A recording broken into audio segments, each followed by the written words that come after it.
to our garage. So, in this video, I would like to talk about RS4 B7, which I think is a beginning of an era with direct injection engines. And we also have a very sad RS6 C5, and this is the plus version. So this was the best of the best when it comes to the manufacture of the RS6 C5. They done a limited edition of the plus version. There was 999 of them. This is the 315 one, and as you can tell, it's on the run. Reason why it's on the run, I will tell you in a minute. It was on the road, but unfortunately it broke down. Anyways, the RS4 guys finally done. We went for an MOT, we went for a test drive, everything seems to be cool, so I did work out the invoice for this, which is not a reasonable invoice, however, but I think it's still worth it. It's still worth it. And I think the reason why it's worth it, or why it was worth it, is we can still get the parts. And I personally think in a really near future, people who wants to do something big with these engines or this particular cars, not even talking about that is already a problem, you will suffer to get the parts. We already did suffer a bit, not much. There were some things that were available genuine. There are some things which are not longer available, the parts are obsolete, and we have to look for an aftermarket replacement. So, the RS4, over 60,000 miles. However, unfortunately, the engine did fail. Well, tensioner did fail, who I can tell.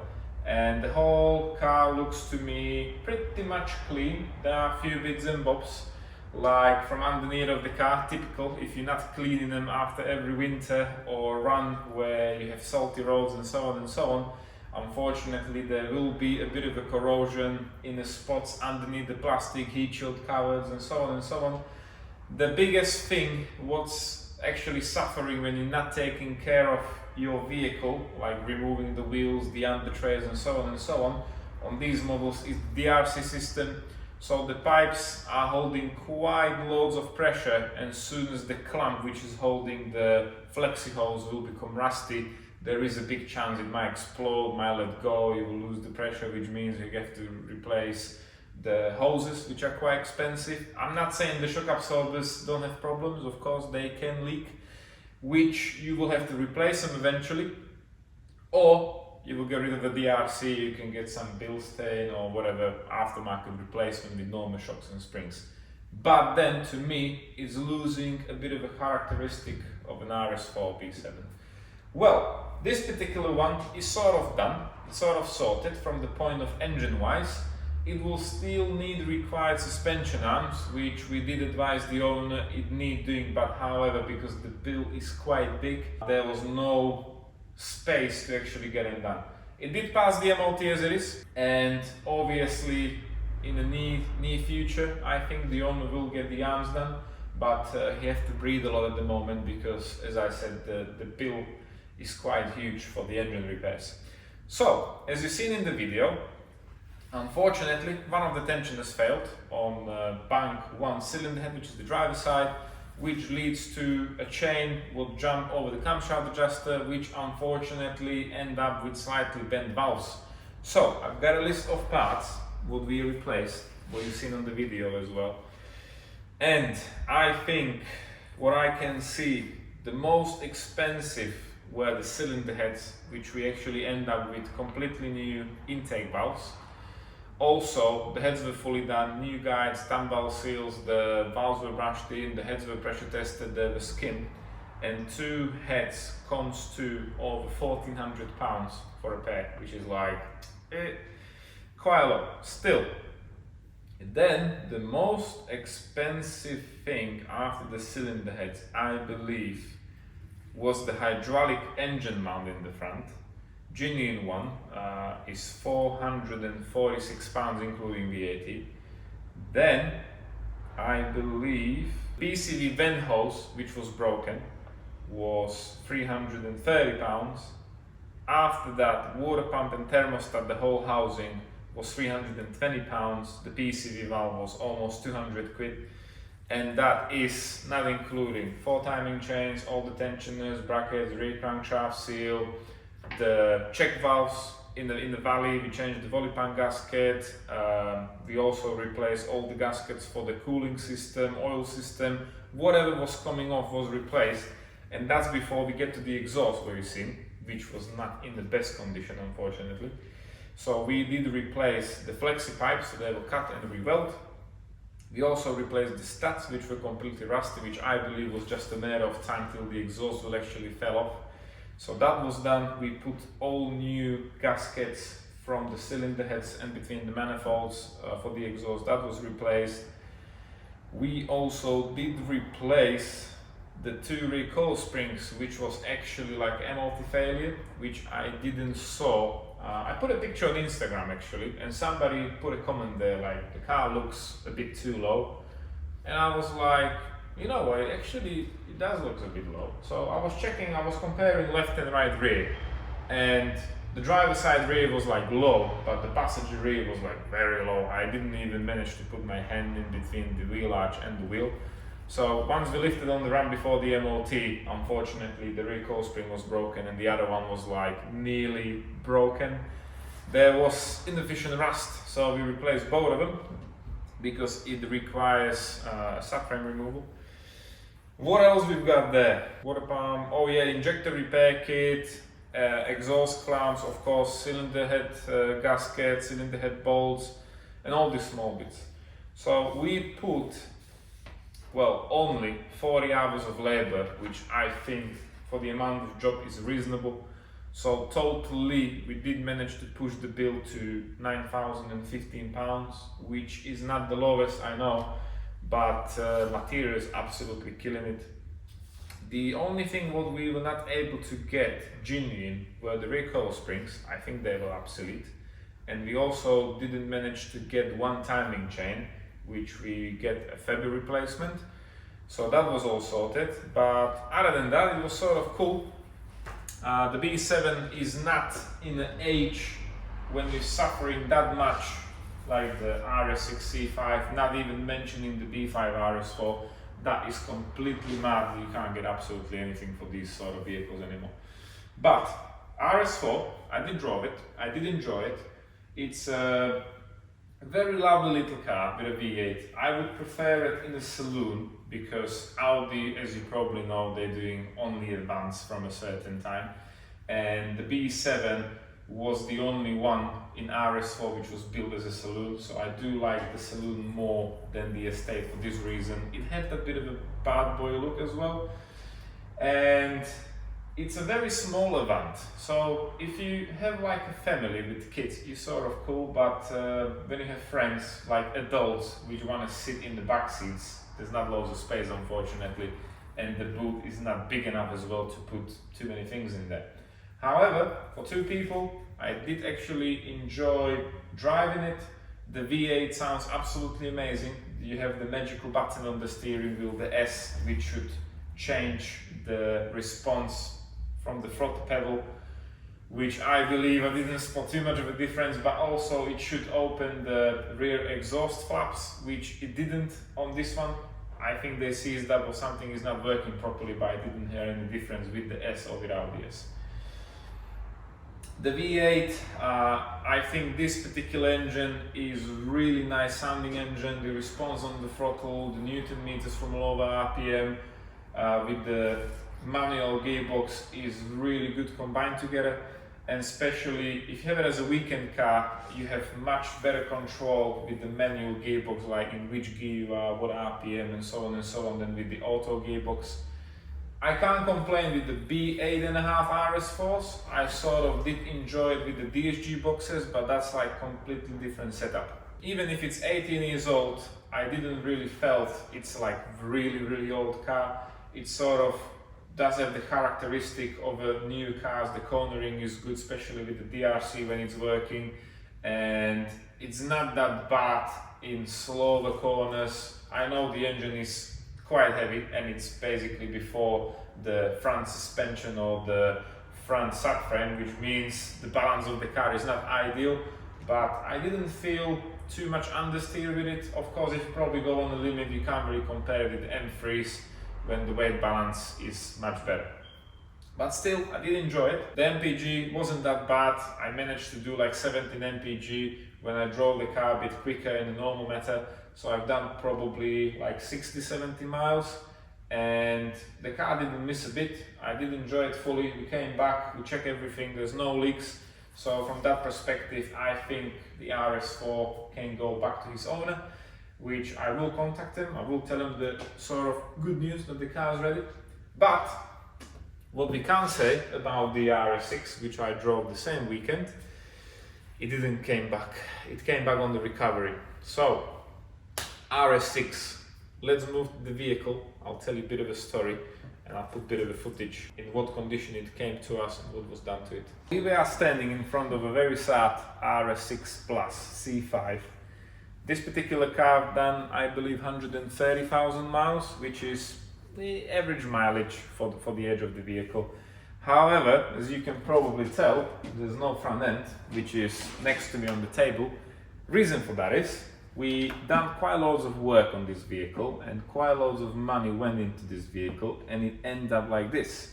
And it was on the recovery. So the story behind it is this owner find us, contact us that he needs to do or wants to do something with his C5 RS6 Plus, which we talk on the phone on the beginning, and after he was telling me what he wants to do, it was just so many things. I told him, look, get a piece of paper, put it down, write it down. When you're gonna drop the vehicle, we go through the list and we'll see what we can do. Well, he came down from one paper, there were 4 papers, and he was mentioning a reseal, and there was a missing coolant, and so on, which at that point I was like, okay, we're gonna drop the engine down, we will do the timing belt and the necessary service, we check the turbos, you know, split the gearbox, check if there's any oil leaks from the rear crank seal, and get to the bottom why it's losing a coolant. So the owner left. Before we started the job, we would do a diagnostic, checks and so on and so on. So I left the car running for a couple of minutes. It went to 90 degrees quite quickly, which is not a problem. It's a big engine, it will get to the temperature pretty much quickly, but the whole problem was it started overheating, which I was like, okay, August, it is stationary, it might overheat slightly above 90 degrees, but then it should come down when the fans will kick in, which it didn't. Instead of temperature going down, it went up until the coolant started basically boiling out of the tank. So I shut the engine down, left it for a while. I opened up the coolant bottle, and obviously there was no coolant.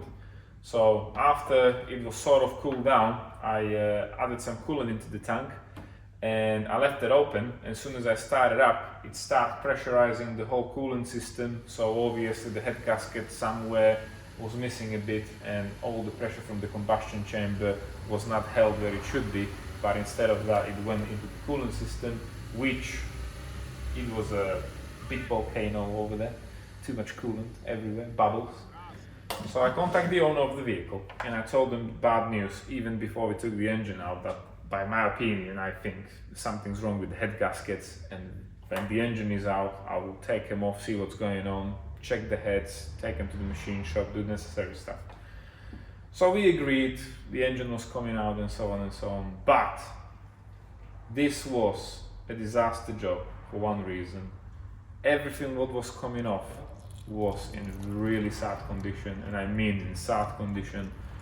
Intercoolers were leaking, the main radiator, somebody sort of done a repair, but it was still leaking. There was signs of fresh coolant coming out of it.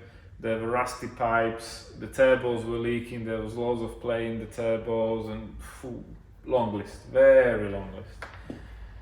Until everything was taken apart, we've done a full list what needs doing, and basically it was an astronomical bill, and the owner needs to think about it, which I fully understand, because it's a big decision what you're going to do with a vehicle like this.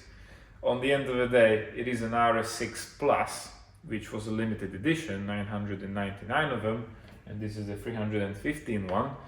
He had the car for a longer time, so we have a bit of a relation going on, but still, you know, we were talking about £15,000, and you gotta be careful what you're gonna do. So we took the car off the ramp, we pushed it in the back room, and the owner was thinking for like probably a month. We managed to actually get the genuine coolers from TPS, the intercoolers, the radiators and everything as a last manufacturer which was available, and that was it. They were gone. You can't get them anymore. Obsolete. Well, just the coolers were like 3,600, 37, 38, something like that, if I remember correctly. Well, instead of buying those, the owner of the vehicle was like, look, I've got a company somewhere in London. They are specializing of remanufacturing the radiators, intercoolers and so on. I'm gonna take them over there. They will build me a new radiators from the old ones. And we were like, well, okay, well, go ahead. He also took the turbos, and I think that's it. We've done the cylinder heads, and we get all the additional stuff for the engine. So it took some time. He drops everything down to us. It was in the back room for a while. Then we were redoing the workshop, so the car was actually standing there for a couple of weeks until April time, when Miroslav started putting it all back together. It took him probably over a week to actually organize everything what we removed, and you're gonna keep forgetting when you're gonna leave it for a couple of months somewhere in the corner. So we have to refresh your memory, and especially I was stripping it down, Miroslav was putting it back together. So even more respect to the guy, he managed to put it back together.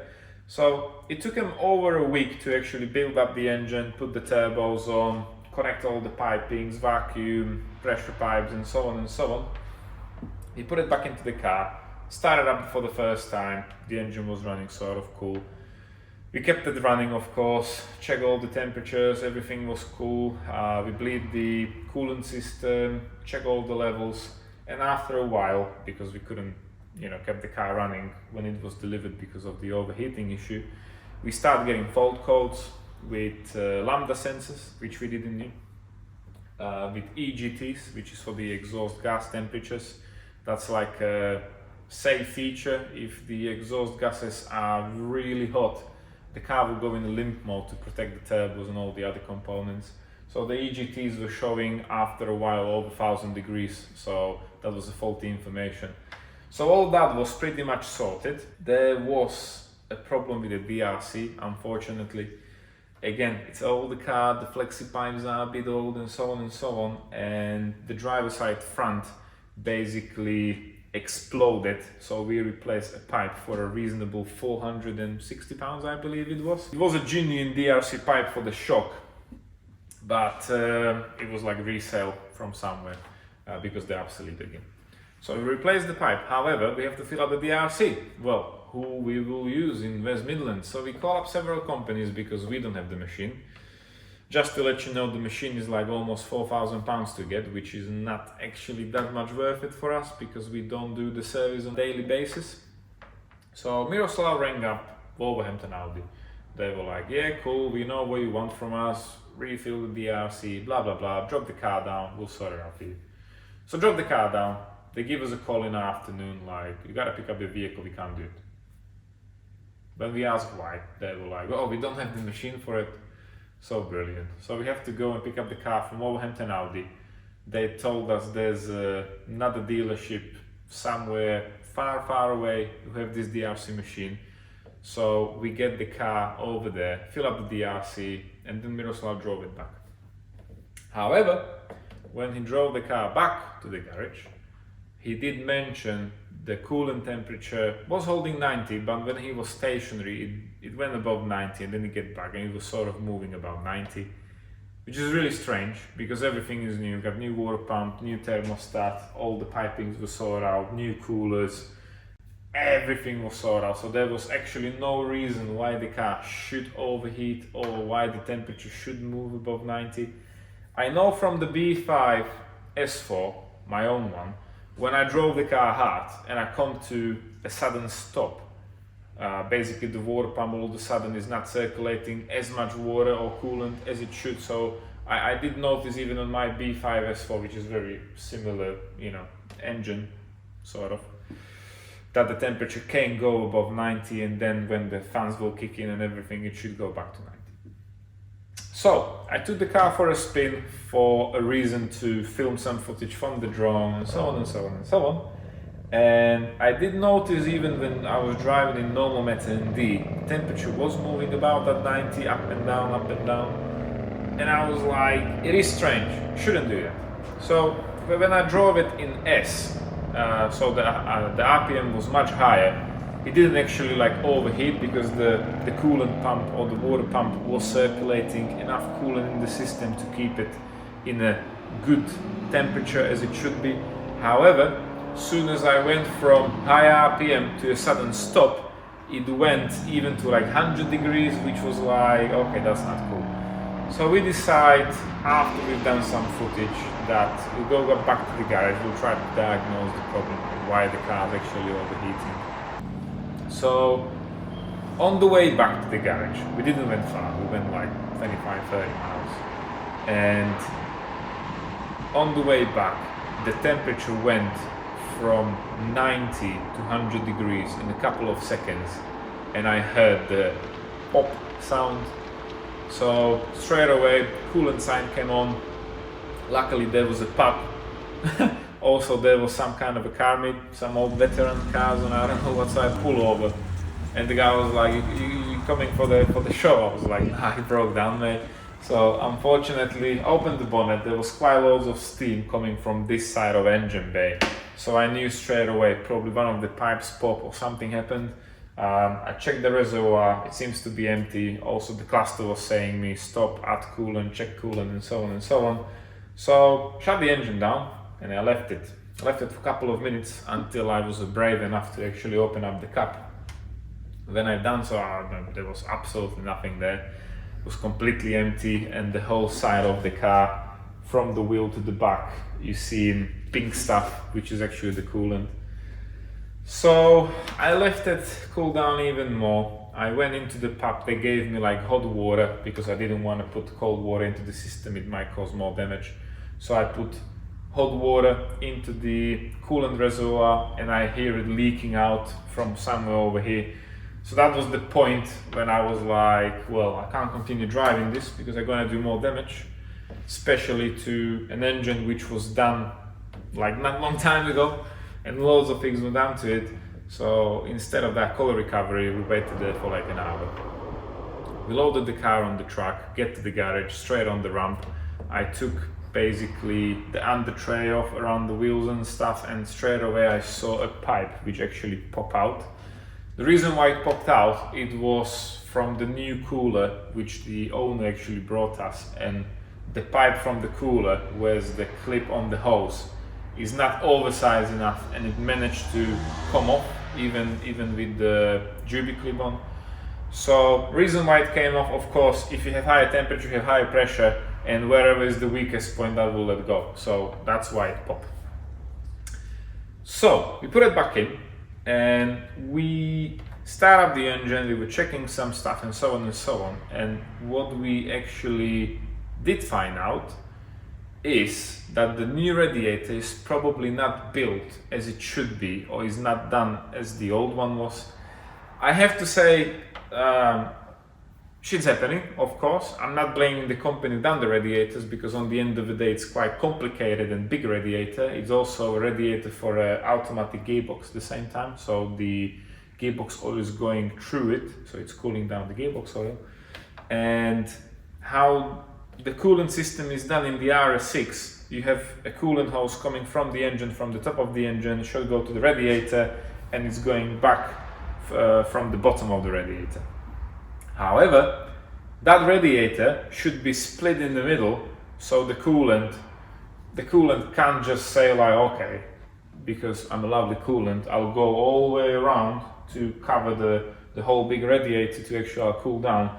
Instead of that, it went straight down into the pipe. So when we were checking the radiator and what's the temperatures, this side, you couldn't even touch it, it was like red hot. And the other side of the radiator was stone cold. So that means the coolant wasn't circulating through the whole surface of the radiator, and that was actually the issue why it overheats. So we are in the tricky situation at the moment because we don't know yet, and I'm really hoping there won't be any internal damage like turbos or head gaskets and so on, but we don't know yet.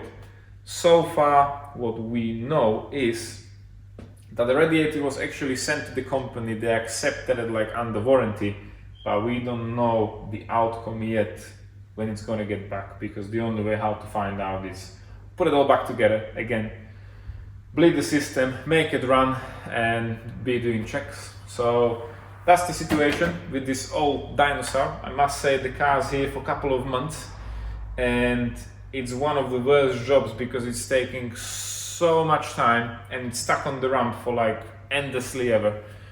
And obviously, even for the whole money in the universe, you gotta keep it rolling. If the car's stuck on the ramp for a couple of months, you're waiting for parts and you're still messing about, it's not making too much money for the workshop. So from our point of view, we do like these cars, don't take me wrong, no hard feelings, but to make them run in a good condition, it's taking loads of time, like really loads of time. So we've done an RS6 in the past, we've probably seen the video, we've done the RS6 in the past, so we sort of know about these engines. However, they're getting to the point when they are so old and nobody's interested to make any parts on them because there's less and less and less cars on the roads, so not loads of people are looking for new parts to actually service them. Instead, they'll probably go for a second-hand radiator if you can get one in a good condition to save up the car a bit and glue it together so it's running. But from my perspective, as a long-term investment, let's call it, you gotta put new stuff because that's the only way how you can prevent from things going on. But even then, look what happened. You put a new radiator or remanufacture radiator and it overheats. So that's the situation with these old dinosaurs, unfortunately.